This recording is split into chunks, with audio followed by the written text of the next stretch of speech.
Hey everybody, what's going on? Welcome back to the channel. Welcome back for another Walking Dead video. Today's video is going to be over the episode 2 of The Ones Who Live, and holy crap, was that an emotional episode. I was not expecting half the things that happened in that episode to go down the way they did, but jumping into the episode, it pretty much picks up the 6 years after Rick has gone missing, and we get Michonne. This is where she discovers the group that she comes across, and she has to save them, and she kind of momentarily joins them and just tries to get a favor from them. And we come to know these characters as far as when Michonne's trying to get this favor from this group, and it turns out this group is a mobile group. They're a caravan that keeps moving, and as Michonne's sitting there answering their questions, trying to understand who they are and what they're about, we get the introduction of Nat as he comes in and sees that the two people that they tried to leave behind, and this is something that really strikes a chord with Michonne, is this group does not try to save people. If someone falls behind, they get left behind, or if they get hurt, they get left behind. And this really just rubs Nat the wrong way. He's not that type, because the people that they tried to leave behind, one of them is actually the sister of the person interviewing Michonne. And so Nat busted the doors, how could you do this? She was your sister, and but without realizing that they're actually in the room. And this is how he gets introduced to Michonne.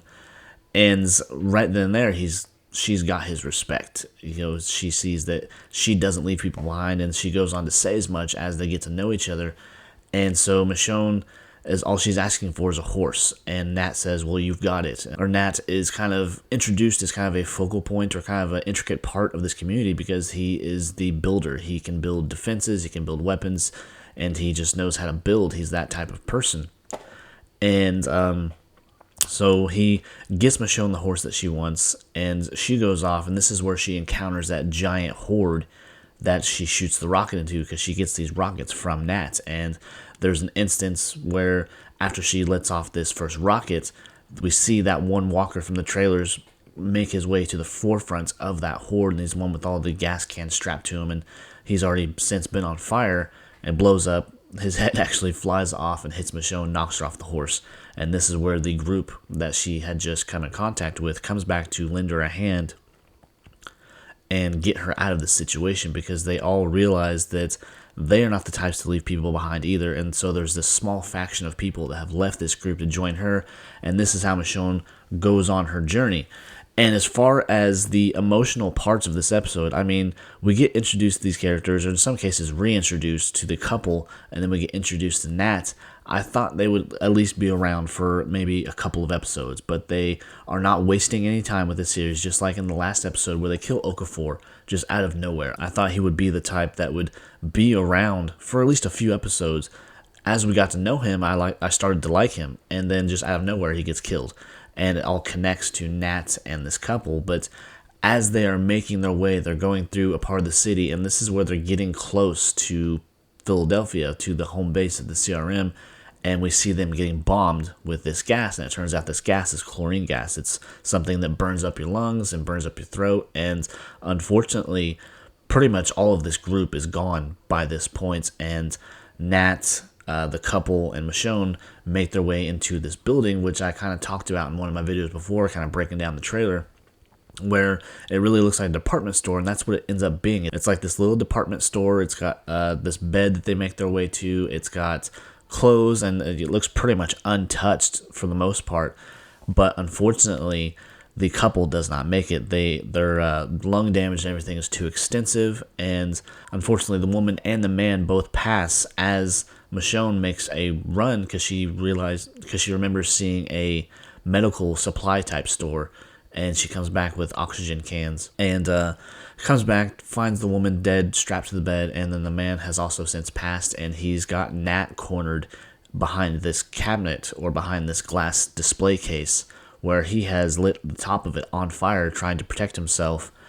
And so Michonne has to come in, and she has to take him out, and just this is where Michonne and Nat's relationship really sparks. This is where it begins to grow, and they begin to grow close, because during their recovery, they're pretty much stuck in this building, because they can't go far or do much movement or much physical exertion without really hurting themselves, because they have to heal after being exposed to this gas. So the months begin to pass, and we get a few montages or whatever where we see Michonne looking up through a skylight in the building, seeing the seasons change, and they're recovering. They're doing daily regimens of the oxygen tanks. They're just keeping themselves going for the most part. And after they heal, they go about their mission. And this is where kind of Nat convinces Michonne, after they get to that boatyard where they thought they might find Rick or some maybe next clue to Rick, they find nothing but burnt bodies. But after they get to this boatyard and they find no signs of life and just these piles of burnt bodies, Michonne begins to inspect every body to see if it could possibly be Rick, but they're all burnt beyond recognition.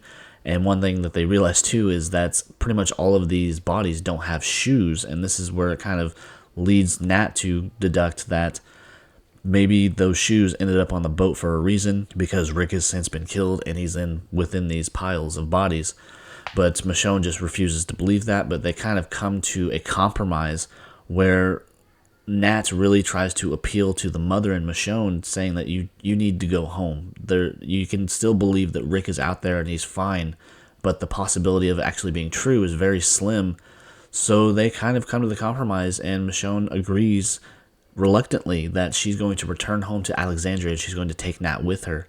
And so they make their way. And one thing I kind of want to talk about for a quick second is when he's doing this, he has the radio, and the radio is kind of a focal point in the episode too, where she is continuing to try to make contact with Alexandria just to kind of check in to let them know that she's okay. It kind of alludes to the possibility that I'm pretty sure that the cameo that we're going to see is going to be Morgan, because that was kind of Morgan's thing too, where he's going to turn on this radio every day at dawn. He's going to reach out and try to get a response, and I think that's what's going to happen. But I believe also, because when Rick and Michonne find each other, Rick tells her that you need to gather all of the things that point to Alexandria, that point to the person that you are, and gather them up and destroy them, because this is where kind of Rick gets her to understand, you need to go into the CRM with me because we can't leave, because they will track us down, and you need to go under a new identity. You cannot be the leader, you cannot be the strong person that you are. You just need to go in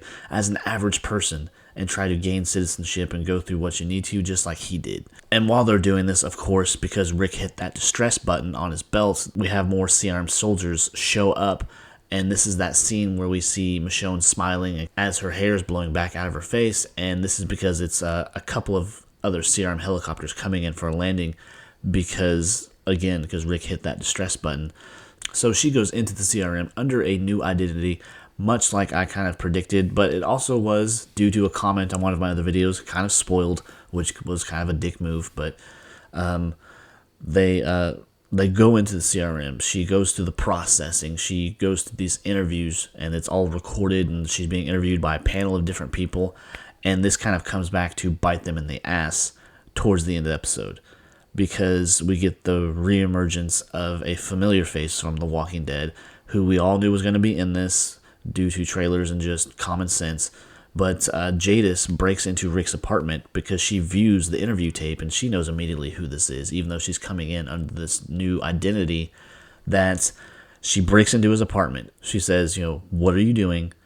I won't put this on the books, but if you try to leave, I will kill you, and I will kill everyone you care about. And this goes back to a video I made probably a month ago where Rick is being held there as his family and Alexandria are being held over his head and being told that if you try to get away, we will kill you and everyone you care about. And she goes on to explain how she's had to do this before, and she's 100% willing to do it again. So I'm really hoping Rick takes his new handy blade and shoves it through her fucking head. But that's just me.